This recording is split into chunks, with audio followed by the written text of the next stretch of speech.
अवधूत चिंतन श्री गुरुदेव दत्त श्री स्वामी समर्थ। श्री स्वामी समर्थ महाराज की जय। आज ना कोणती पूजा आहे, ना कोणतं व्रत आहे, ना कोणता मंत्र आहे। कुठलाही विधी तुम्ही जर ऐकलात ना तर तुमचं नशीब तुमच्या हातावरती तयार होतं। हो, हा मंत्र म्हणजे श्री दत्तगुरूंचं वरदान आहे। ना दिवा लागतो, ना नैवेद्य, ना कुठल्याही मंदिराची वाट पाहावी लागते। फक्त ऐकायचे आहे श्रद्धेने, मन लावून 108 वेळ दररोज। आज हजारो भक्त हे ऐकतायत आणि त्यांच्या जीवनामध्ये झपाट्याने धन, यश, समाधान येत आहे। कारण हा मंत्र म्हणजे नशिबाची चावी आहे आणि त्या चावीने तुमचं कुलूप उघडणार आहे। कधी वाटतं का तुम्हाला सगळं करताय पण कधी जमत नाही? नोकरी आहे, दुकान आहे, तरी पण तुमच्याकडे पैसा नाही। तुमच्याकडे सर्व काही आहे परंतु वाट हरवत चालली आहे असे तुम्हाला सतत वाटत आहे। कारण नशिबाचं दार अजून तुमचं बंद आहे। तर ते दार तुम्हाला उघडायचं असेल तर तुम्हाला हा मंत्र ऐकायचा आहे। हा मंत्र म्हणजे शब्द नाही तर श्री दत्तगुरूंची जागृत शक्ती आहे। हजारो आणि लाखो लोक सांगतात हा मंत्र ऐकला आणि त्यांचं आयुष्यच बदलून गेलं। मंत्र ऐकल्याने त्यांच्या घरामध्ये पैसा येऊ लागला, त्यांच्या घरामध्ये नोकऱ्या लागल्या, त्यांचा व्यवसाय हा 100 पटीने वाढत गेला। ही मंत्र ही एक शक्ती आहे जी तुमच्या जीवनामध्ये प्रगती घडवू शकते। हा मंत्र कोणताही संत विकत देत नाही। हा मंत्र श्री दत्तगुरू आणि श्री स्वामी समर्थ महाराज यांनी दिलेलं वरदान आहे। या मंत्राचा जप तुम्हाला फक्त 108 वेळा करायचा आहे। या मंत्राचा जप केल्याने तुमच्या आयुष्यामध्ये खूप सारा पैसा येऊन जाईल। तुम्हाला लागेल ती इच्छा तुमची पूर्ण होईल। तुमच्या घरामध्ये नोकऱ्या लागतील, तुमच्या घरातील व्यवसाय वाढेल, धन संपत्ती तुमच्या घरामध्ये नांदू लागेल। भक्तांनो, हा दत्तगुरूंचा मंत्र एवढा महान शक्तिशाली आहे की या मंत्राच्या सहाय्याने तुमच्या घरामध्ये प्रगती वाढत जाईल। तुमच्या घरामध्ये यश, संपत्ती आणि तुमच्या घरामध्ये एकदम आनंदाचे वातावरण तयार होईल।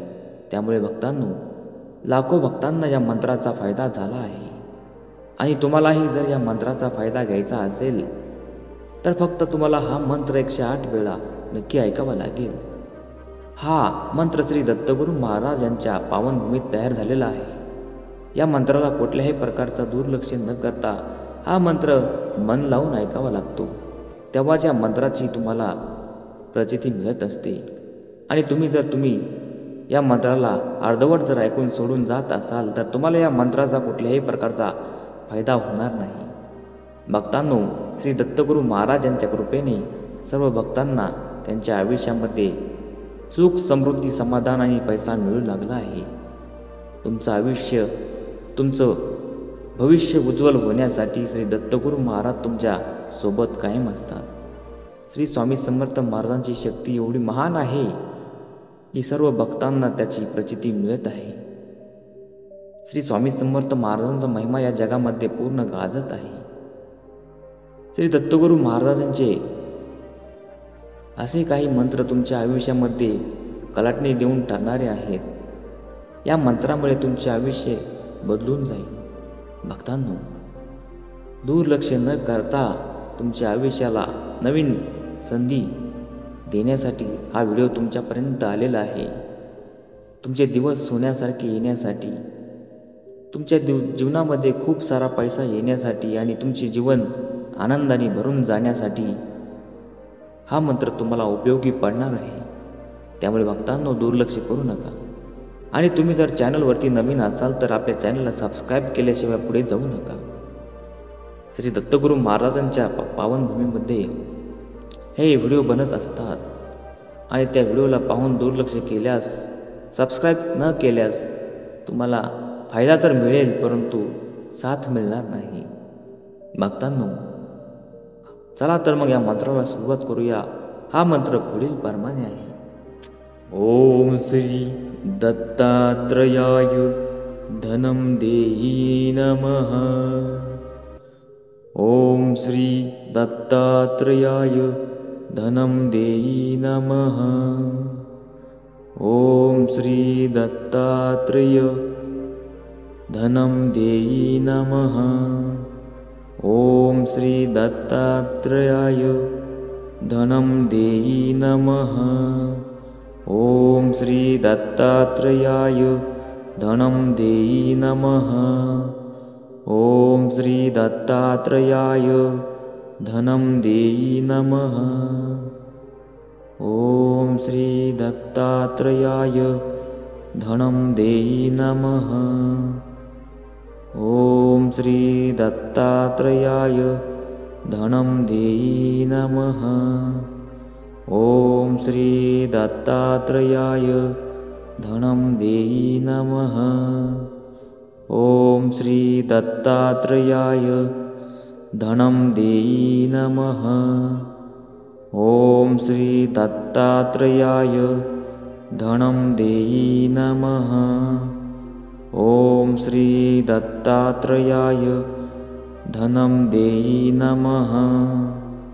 ॐ श्री दत्तात्रेयाय धनं देहि नमः।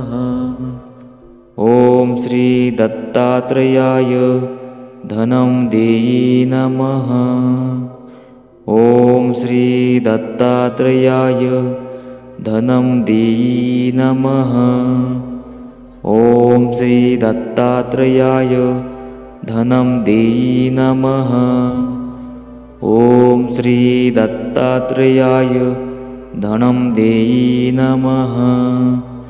ॐ श्री दत्तात्रेयाय धनं देहि नमः। ॐ श्री दत्तात्रेयाय धनं देहि नमः। ॐ श्री दत्तात्रेयाय धनं देहि नमः। ॐ श्री दत्तात्रेयाय धनं देहि नमः। ॐ श्री दत्तात्रेय धनं देहि नमः। ॐ श्री दत्तात्रेयाय धनं देहि नमः। ॐ श्री दत्तात्रेयाय धनं देहि नमः। ॐ श्री दत्तात्रेयाय धनं देहि नमः। ॐ श्री दत्तात्रेयाय धनं देहि नमः। ॐ श्री दत्तात्रेयाय धनं देहि नमः। ॐ श्री दत्तात्रेयाय धनं देहि नमः। ॐ श्री दत्तात्रेयाय धनं देहि नमः। ॐ श्री दत्तात्रेयाय धनं देहि नमः। ॐ श्री दत्तात्रेयाय धनं देहि नमः। ॐ श्री दत्तात्रेयाय धनं देहि नमः। ॐ श्री दत्तात्रेयाय धनं देहि नमः। ॐ श्री दत्तात्रेयाय धनं देहि नमः। ॐ श्री दत्तात्रेयाय धनं देहि नमः। ॐ श्री दत्तात्रेयाय धनं देहि नमः। ॐ श्री दत्तात्रेयाय धनं देहि नमः। ॐ श्री दत्तात्रेयाय धनं देहि नमः। ॐ श्री दत्तात्रेयाय धनं देहि नमः। ॐ श्री दत्तात्रेयाय धनं देहि नमः।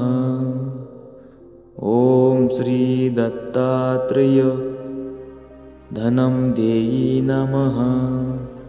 ॐ श्री दत्तात्रेयाय धनं देहि नमः। ॐ श्री दत्तात्रेयाय धनं देहि नमः। ॐ श्री दत्तात्रेयाय धनं देहि नमः। ॐ श्री दत्तात्रेयाय धनं देहि नमः। ॐ श्री दत्तात्रेयाय धनं देहि नमः। ॐ श्री दत्तात्रेयाय धनं देहि नमः। ॐ श्री दत्तात्रेयाय धनं देहि नमः। ॐ श्री दत्तात्रेयाय धनं देहि नमः। ॐ श्री दत्तात्रेयाय धनं देहि नमः। ॐ श्री दत्तात्रेयाय धनं देहि नमः। ॐ श्री दत्तात्रेयाय धनं देहि नमः। ॐ श्री दत्तात्रेयाय धनं देहि नमः। ॐ श्री दत्तात्रेयाय धनं देहि नमः। ॐ श्री दत्तात्रेयाय धनं देहि नमः। ॐ श्री दत्तात्रेयाय धनं देहि नमः। ॐ श्री दत्तात्रेयाय धनं देहि नमः। ॐ श्री दत्तात्रेयाय धनं देहि नमः। ॐ श्री दत्तात्रेयाय धनं देहि नमः। ॐ श्री दत्तात्रेय धनं देहि नमः। ॐ श्री दत्तात्रेयाय धनं देहि नमः। ॐ श्री दत्तात्रेयाय धनं देहि नमः। ॐ श्री दत्तात्रेयाय धनं देहि नमः। ॐ श्री दत्तात्रेयाय धनं देहि नमः। ॐ श्री दत्तात्रेयाय धनं देहि नमः। ॐ श्री दत्तात्रेयाय धनं देहि नमः। ॐ श्री दत्तात्रेयाय धनं देहि नमः। ॐ श्री दत्तात्रेयाय धनं देहि नमः। ॐ श्री दत्तात्रेयाय धनं देहि नमः।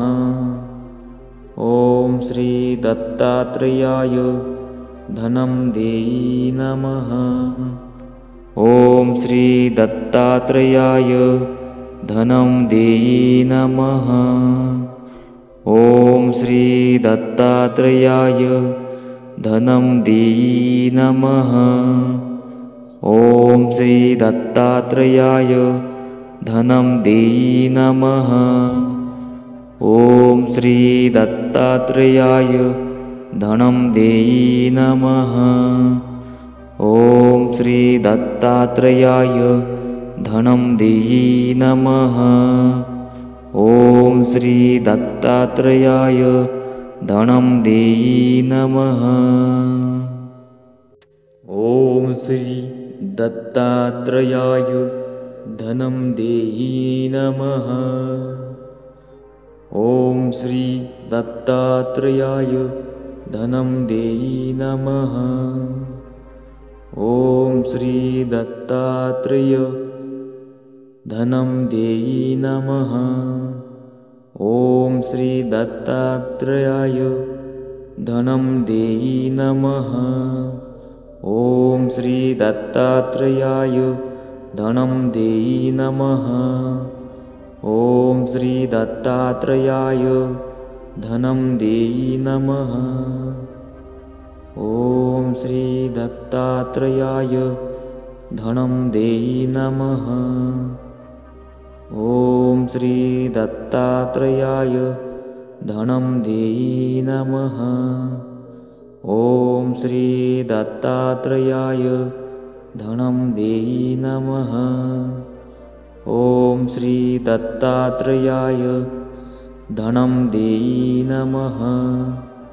ॐ श्री दत्तात्रेयाय धनं देयी नमः।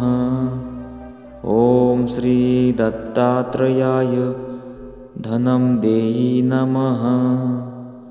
ॐ श्री दत्तात्रेयाय धनं देयी नमः। ॐ श्री दत्तात्रेयाय धनं देयी नमः। ॐ श्री दत्तात्रेयाय धनं देयी नमः। ॐ श्री दत्तात्रेयाय धनं देयी नमः। ॐ श्री दत्तात्रेयाय धनं देयी नमः। ॐ श्री दत्तात्रेयाय धनं देयी नमः। ॐ श्री दत्तात्रेयाय धनं देयी नमः। ॐ श्री दत्तात्रेयाय धनं देयी नमः। ॐ श्री दत्तात्रेयाय धनं देयी नमः।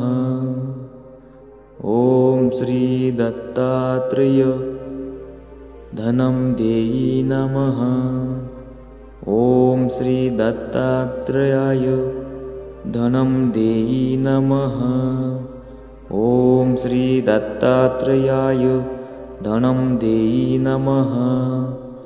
ॐ श्री दत्तात्रेयाय धनं देयी नमः। ॐ श्री दत्तात्रेयाय धनं देयी नमः। ॐ श्री दत्तात्रेयाय धनं देयी नमः। ॐ श्री दत्तात्रेयाय धनं देयी नमः। ॐ श्री दत्तात्रेयाय धनं देयी नमः। ॐ श्री दत्तात्रेयाय धनं देयी नमः। ॐ श्री दत्तात्रेयाय धनं देयी नमः। ॐ श्री दत्तात्रेयाय धनं देयी नमः। ॐ श्री दत्तात्रेयाय धनं देयी नमः। ॐ श्री दत्तात्रेयाय धनं देयी नमः। ॐ श्री दत्तात्रेयाय धनं देयी नमः।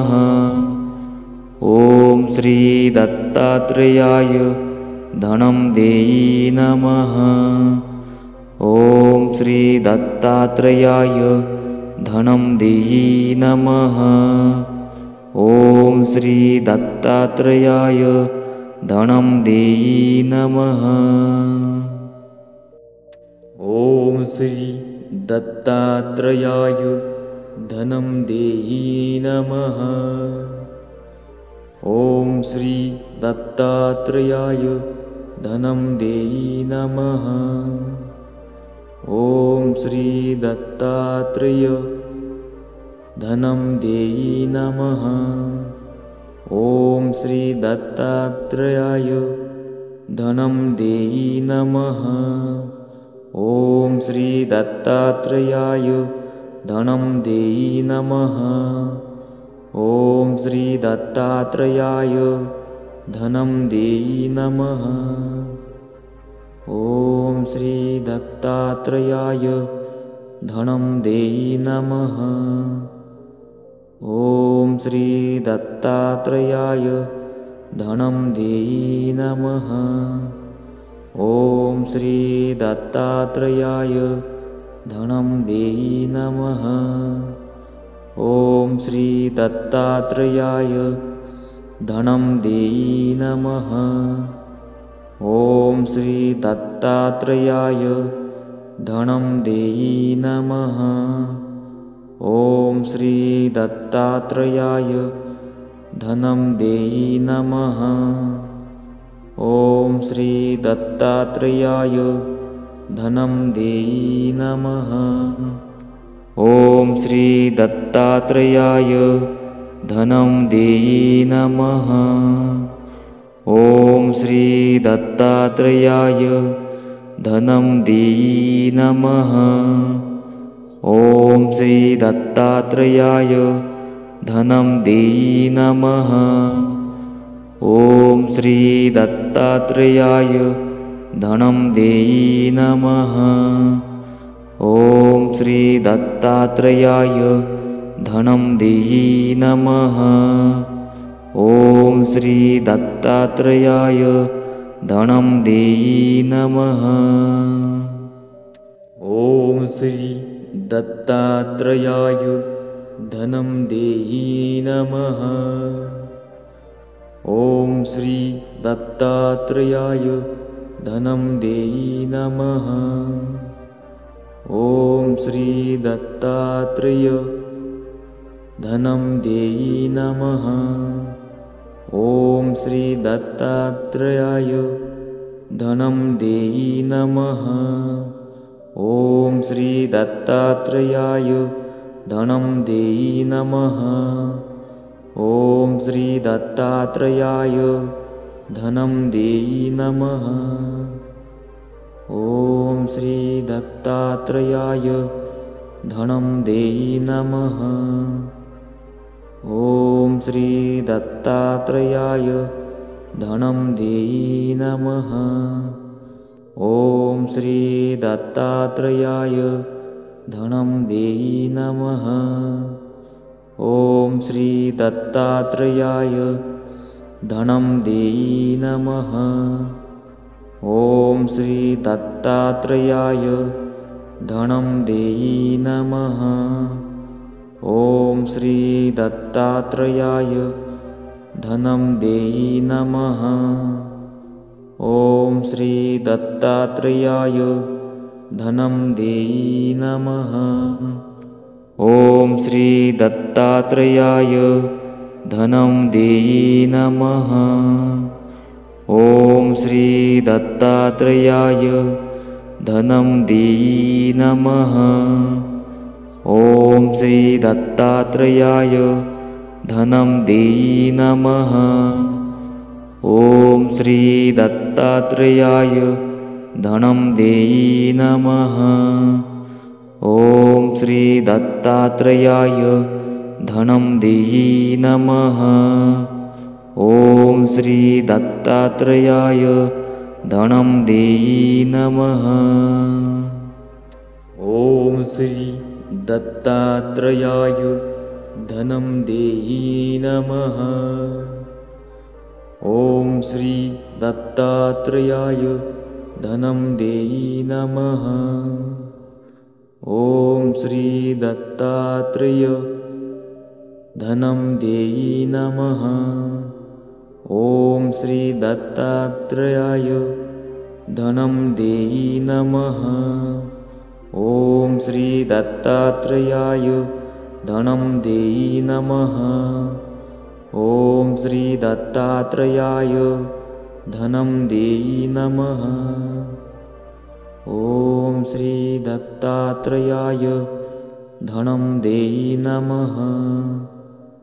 ॐ श्री दत्तात्रेयाय धनं देयी नमः। ॐ श्री दत्तात्रेयाय धनं देयी नमः। ॐ श्री दत्तात्रेयाय धनं देयी नमः। ॐ श्री दत्तात्रेयाय धनं देयी नमः। ॐ श्री दत्तात्रेयाय धनं देयी नमः। ॐ श्री दत्तात्रेयाय धनं देयी नमः। ॐ श्री दत्तात्रेयाय धनं देयी नमः। ॐ श्री दत्तात्रेयाय धनं देयी नमः। ॐ श्री दत्तात्रेयाय धनं देयी नमः। ॐ श्री दत्तात्रेयाय धनं देयी नमः। ॐ श्री दत्तात्रेयाय धनं देहि नमः। ॐ श्री दत्तात्रेयाय धनं देहि नमः। ॐ श्री दत्तात्रेयाय धनं देहि नमः। ॐ श्री दत्तात्रेयाय धनं देहि नमः। ॐ श्री दत्तात्रेय धनं देहि नमः। ॐ श्री दत्तात्रेयाय धनं देहि नमः। ॐ श्री दत्तात्रेयाय धनं देहि नमः। ॐ श्री दत्तात्रेयाय धनं देहि नमः। ॐ श्री दत्तात्रेयाय धनं देहि नमः। ॐ श्री दत्तात्रेयाय धनं देहि नमः। ॐ श्री दत्तात्रेयाय धनं देहि नमः। ॐ श्री दत्तात्रेयाय धनं देहि नमः। ॐ श्री दत्तात्रेयाय धनं देहि नमः। ॐ श्री दत्तात्रेयाय धनं देहि नमः। ॐ श्री दत्तात्रेयाय धनं देहि नमः। ॐ श्री दत्तात्रेयाय धनं देहि नमः। ॐ श्री दत्तात्रेयाय धनं देहि नमः। ॐ श्री दत्तात्रेयाय धनं देहि नमः। ॐ श्री दत्तात्रेयाय धनं देहि नमः। ॐ श्री दत्तात्रेयाय धनं देहि नमः। ॐ श्री दत्तात्रेयाय धनं देहि नमः। ॐ श्री दत्तात्रेयाय धनं देहि नमः। ॐ श्री दत्तात्रेयाय धनं देहि नमः। ॐ श्री दत्तात्रेय धनं देहि नमः। ॐ श्री दत्तात्रेयाय धनं देहि नमः। ॐ श्री दत्तात्रेयाय धनं देहि नमः। ॐ श्री दत्तात्रेयाय धनं देहि नमः। ॐ श्री दत्तात्रेयाय धनं देहि नमः। ॐ श्री दत्तात्रेयाय धनं देहि नमः। ॐ श्री दत्तात्रेयाय धनं देहि नमः। ॐ श्री दत्तात्रेयाय धनं देहि नमः। ॐ श्री दत्तात्रेयाय धनं देहि नमः। ॐ श्री दत्तात्रेयाय धनं देहि नमः। ॐ श्री दत्तात्रेयाय धनं देहि नमः। ॐ श्री दत्तात्रेयाय धनं देहि नमः। ॐ श्री दत्तात्रेयाय धनं देहि नमः। ॐ श्री दत्तात्रेयाय धनं देहि नमः। ॐ श्री दत्तात्रेयाय धनं देहि नमः। ॐ श्री दत्तात्रेयाय धनं देहि नमः। ॐ श्री दत्तात्रेयाय धनं देहि नमः। ॐ श्री दत्तात्रेयाय धनं देहि नमः। ॐ श्री दत्तात्रेयाय धनं देहि नमः। ॐ श्री दत्तात्रेय धनं देयी नमः। ॐ श्री दत्तात्रेयाय धनं देयी नमः। ॐ श्री दत्तात्रेयाय धनं देयी नमः। ॐ श्री दत्तात्रेयाय धनं देयी नमः।